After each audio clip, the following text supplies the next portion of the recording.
亚美尼亚与阿塞拜疆的战争逐步进入到白热化阶段，在双方打红眼之下，甚至开始无差别攻击，这让靠近地区的无辜者深受其害。而最近就有消息显示，在阿塞拜疆的无差别攻击下，亚美尼亚的民众被彻底激怒。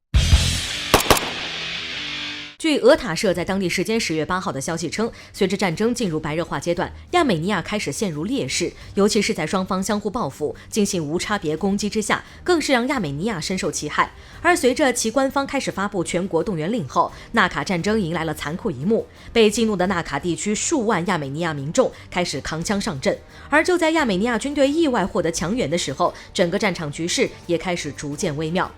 需要注意的是，从战争开始阶段，亚美尼亚就遭到了前所未有的孤立，除了试图紧抱俄罗斯的大腿外，实在没有好办法。而对手阿塞拜疆却得到了大量的军事支援，比如在10月7号，环球网就证实，土耳其的2架 F-16战机已经出现在了阿塞拜疆西部的一个机场。另外，一架疑似 CN-235运输机也被曝光出现在该地区。换而言之，除开空中支援外，阿塞拜疆很可能还得到了外来的军事物资支援。单打独斗的亚美尼亚面对国际作战装备支援下的阿塞拜疆，能打到这个份上，着实也不容易。在体积、经济、军事上落后的亚美尼亚，却能号召起数万民众自发扛枪上战场，这对于亚美尼亚来说，却无异于一剂强心针。当然，在面对敌人的现代化装备，这一幕也显得过于残酷，但是至少因为新力量的加入，在几条战线上，亚美尼亚的局势已经好转，甚至能让阿塞拜疆不得不撤退，沿路缴获不少物资。值得一提的是，在10月8号，俄塔社还透露了一条对亚美尼亚颇为有利的消息，